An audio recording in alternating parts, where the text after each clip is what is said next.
2025 GWM Haval H6 Ultra Hybrid Review.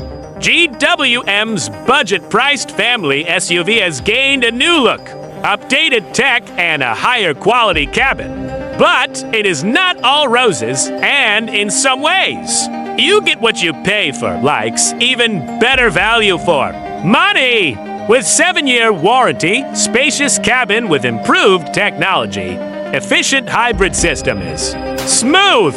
Mostly dislikes. Low-speed accelerator pedal lag can be very unnerving.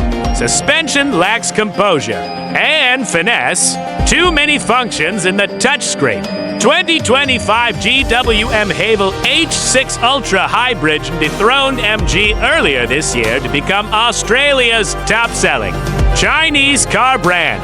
And it has set its sights on overtaking the likes of Mitsubishi and Hyundai to place among the country's top 5 best-selling manufacturers, up from 7th today.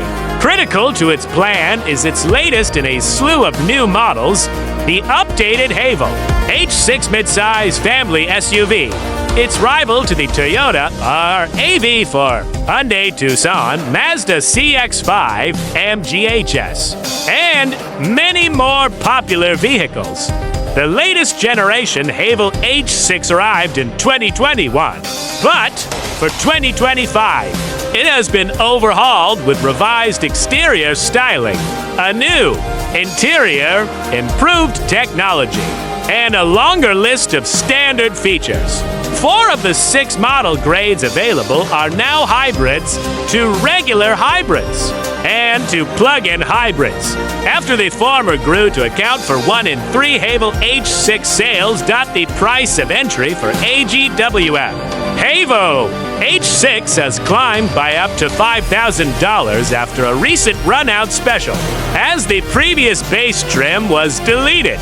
But individual trim grades cost $1,000 to $2,000 less than before, despite the improvements. Have the upgrades to the GWM Haval H6 improved on the old model's weaknesses? Or is the sharp price too good to be true? How much is a GWM Haval H6? 6 model grades make up the GWM Haval H6 range. The Lux and Ultra front-wheel drive turbo petrols. Lux and Ultra front-wheel drive turbo petrol hybrids. And the Ultra plug-in hybrid available with front or all-wheel drive. GWM has only offered us one variant to test. The Ultra Hybrid priced from $43, $990 drive away, $2,000 less than the outgoing Haval H6's regular price, $45,990. But $2,000 more than run-out stock of the old model listed. As part of a 2020 for plate clearance sale, $41,990. For colors are available. No cost, Hamilton. White, $1 for 195 Ayers Gray. For $195, Golden Black, and for $195, Astro Pearl Gold, with more to come. While a cream interior is a no-cost option and replaces black. Its closest rival is the MGHS Hybrid Plus, $42,990 to $46,990 drive away. While the Ultra Hybrid is similar on price, but ahead on equipment compared to established hybrid rivals, such as the Hyundai Tucson from $46. $990 drive away nationwide in special offer, and Toyota RAV4 from $46,800 drive away in NSW. Price differs between states. Haval H6 Ultra grades add a panoramic sunroof, a heated steering wheel, heated and ventilated front seats, a 4-way power adjustable front passenger seat, memory and lumbar control for the driver's seat, a head-up display, front parking sensors, auto parking, and more. It builds on features offered on the base Lux. including 19-inch black alloy wheels, LED headlights, a 14.6-inch touchscreen with wireless Apple CarPlay, and Droid Auto 10.5-inch instrument display, wireless phone charging, a power tailgate, leather look seat trim, dual zone climate control, a 6-way powered driver's seat, and a 360-degree camera. Exterior updates across the range for 2025 include a new front bumper with cascading block grille and vertical daytime running lights, a black finish for the newly standard 19-inch wheels, the deletion of chrome, trim, restyled and now separate tail lights, and GWM rear badging replacing Haval lettering. How big is a GWM Haval H6? The GWM Haval H6 is one of the larger cars in the midsize family SUV category, affording it plenty of cabin space. It's there where the most noticeable changes for 2025 have taken place. The infotainment screen has been enlarged from 12.3 to 14.6 inches with new software, and there's an all-new center console with plusher materials and no more gloss black accents. The gear selector has moved from a rotary dial to a stalk on the right side of the steering column, freeing up space in the center of the car for a more prominent wireless phone charger and reshaped cup holders. Taller drivers will appreciate that the steering column now adjusts for reach rather than just tilt, so it's easier to get comfortable behind the wheel, though we still wish it came out further. GWM has thickened the steering wheel rim and added indentations at the 10 and 2 o'clock positions, so it's more comfortable.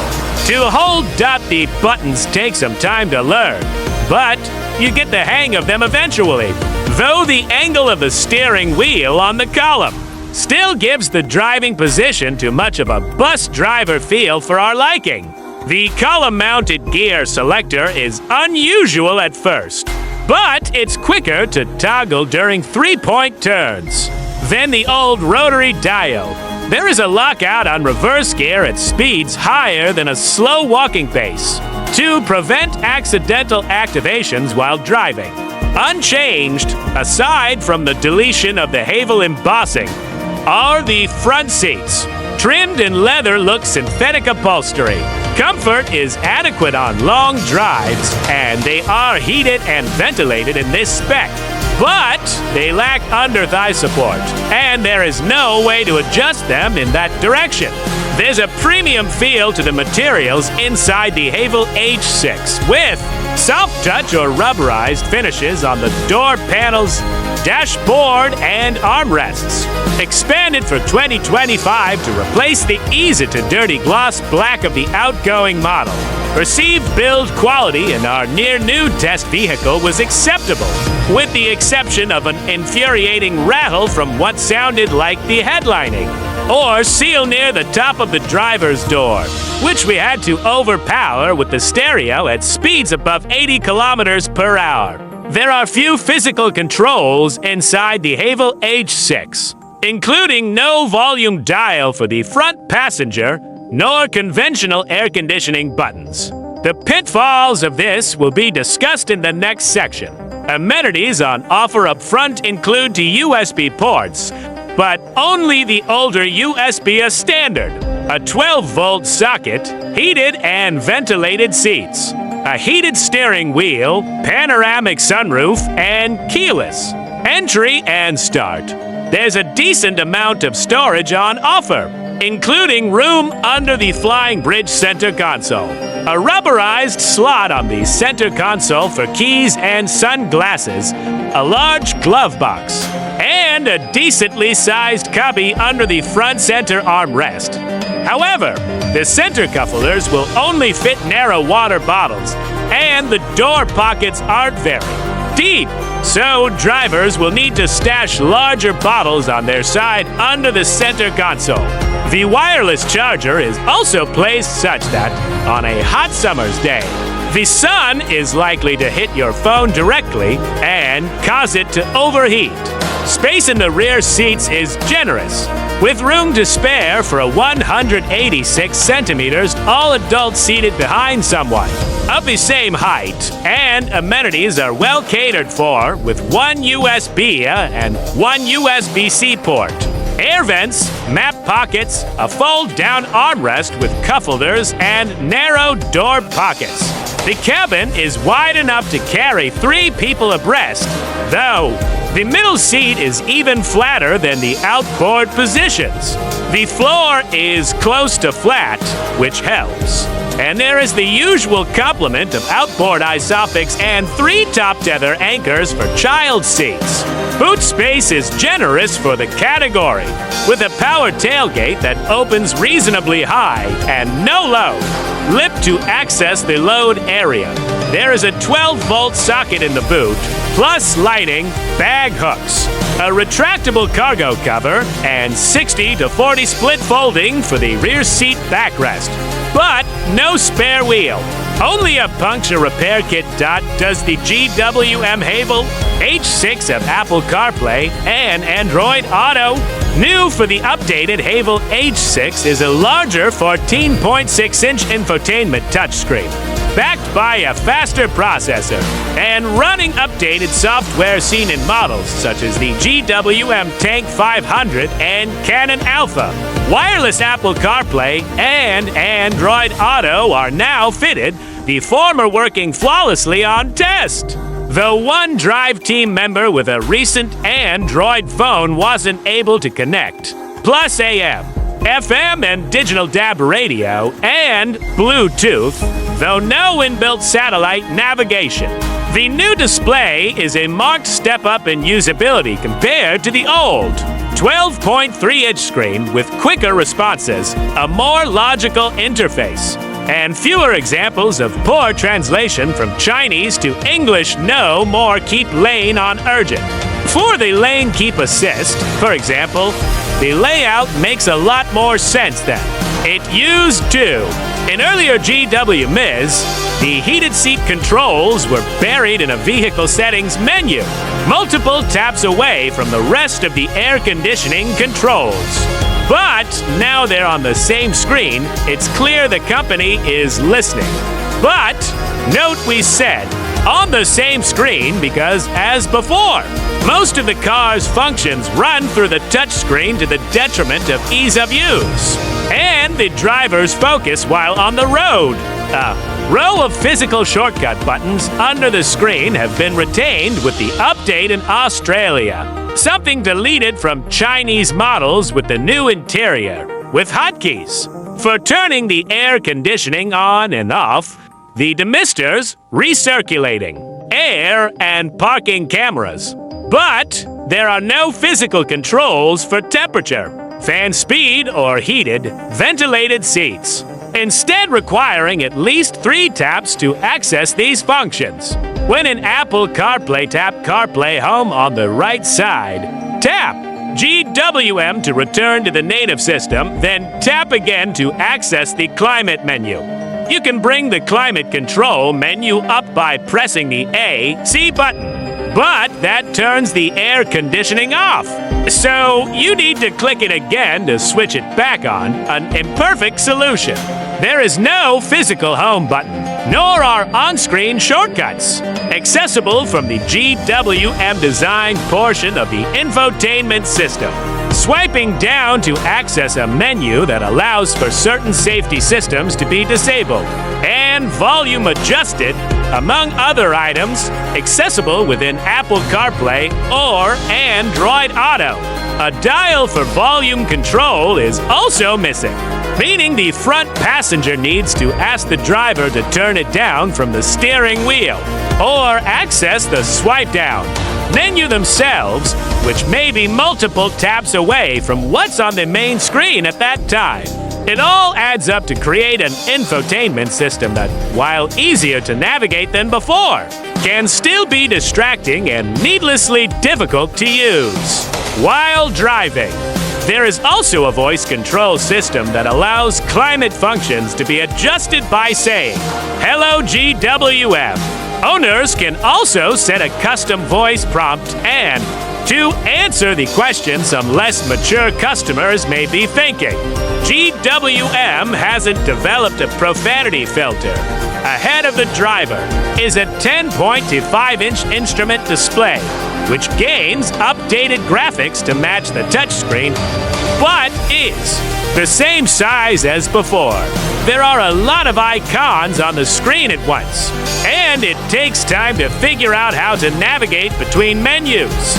But it works well enough given the price of the car. A head-up display is fitted to this Ultra variant, which eliminates the need to look at the driver's display that much. The 8-speaker sound system is below average and will leave music fans wanting. Though it is far from the worst we've experienced, and it's acceptable given the vehicles. Price is the GWM Haval H6, a safe car. The GWM Haval H6 is covered by a 5-star safety rating from ANCAP based on 2020 testing. But for now, it only applies to the pre-update model and not the facelifted version shown here. The outgoing model earned category scores of 90% for adult occupant protection, 88% for child occupant protection, 73% for vulnerable road user protection pedestrians and cyclists, and 81% for safety assist technology. What safety technology does the GWM Haval H6 have? GWM has long trailed its Japanese and Korean rivals in the tuning of its safety features. But the latest Haval H6 suggests it is learning quickly. The advanced safety system with the most room for improvement is Adaptive Cruise Control. It is easy to activate and adjust through the steering wheel controls. But the shortest following distance is still very long and invites other motorists to pull in front, causing the system to slow the car down and hinder your progress. We spent much of our time on extra-urban roads with the tech switched off as a result. The system is also prone to slowing more than we'd like for gentle curves in the road. If you decide to use it, 2 presses of the Adaptive Cruise Control button activates lane centering.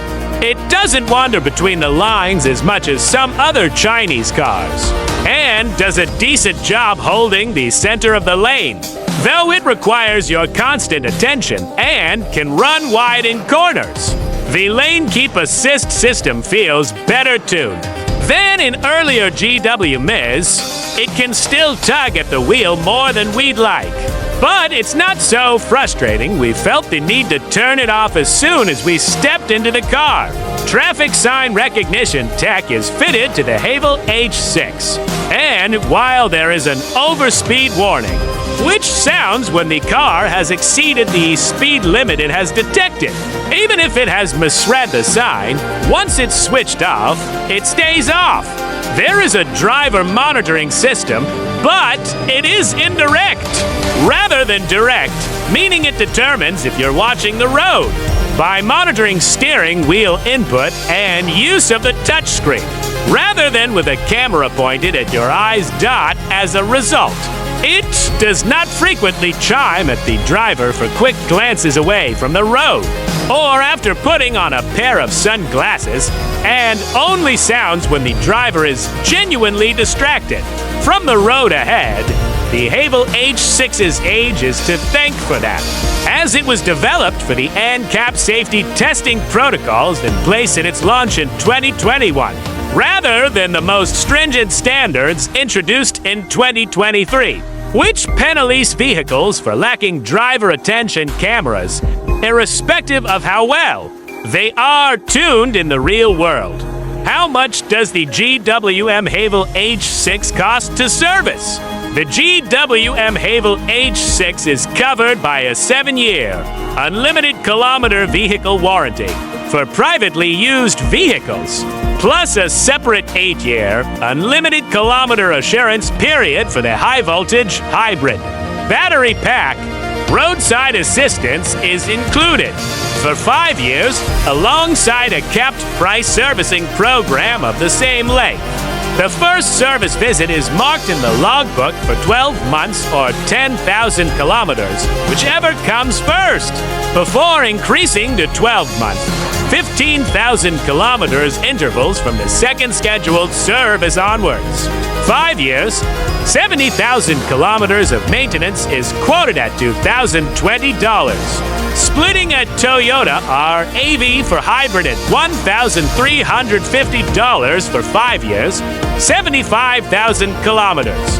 And a Hyundai Tucson Hybrid at $2,041 for 5 years, 50,000 kilometers.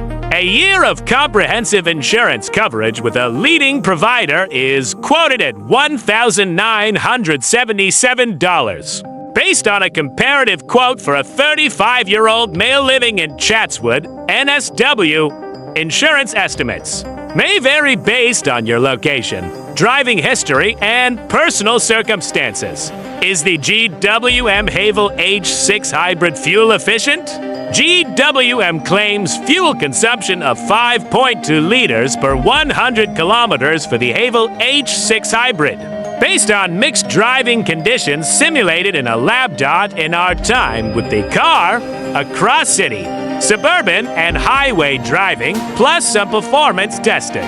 The trip computer returns 6.3L, 100 kilometers, which is a respectable result for a hybrid. However, it turns out the trip computer is very conservative, measuring fuel consumption at the buzzer revealed the Haval H6 Hybrid to use 5.7L, 100 kilometers in our testing, surprisingly close to the claim, given we weren't trying to baby the car or hypermiling. Given we saw the trip computer dip to 5.0L, 100 kilometers. In certain scenarios, it suggests real-world fuel use can drop well into the 4.0L, 100 kilometers range. Highway fuel use is closer to 6.0L, 100 kilometers, while in more intensive driving, it spikes beyond 8OL, 100 kilometers. A large fuel tank by hybrid family SUV standards, 61 liters, means buyers can expect more than 1,000 kilometers of real-world driving range before needing to refuel. Regular 91-octane petrol is supported, rather than requiring more expensive premium unleaded. What is the GWM Haval H6 like to drive? The hybrid is the only drivetrain choice in the GWM Haval H6 range that isn't new or updated for 2025, and it is clear there remains much room for improvement in how it drives. The electric motor does the heavy lifting most of the time, accelerating the vehicle from rest-up to suburban speeds without firing the engine, as long as the battery is charged. Unlike a Toyota hybrid, the GWM's engine doesn't create a racket when it turns on. And if you have music playing at a modest volume and aren't watching the dashboard like a hawk, you won't notice the switch between electric and petrol power, and vice versa. Once both sources have fired up and hit their stride, performance is strong. We recorded a 7.7 second 0 to 100 kilometers per hour acceleration time using the car's launch control mode, which is perky for a vehicle of this type and price, and in line with Toyota and Hyundai rivals. However, when it's not in its element, the hybrid system is frustrating to drive. From a standing start, there can be a lag of multiple seconds between pushing the accelerator pedal and the vehicle starting to move. We say can because it doesn't happen every time, but it occurs more often than not.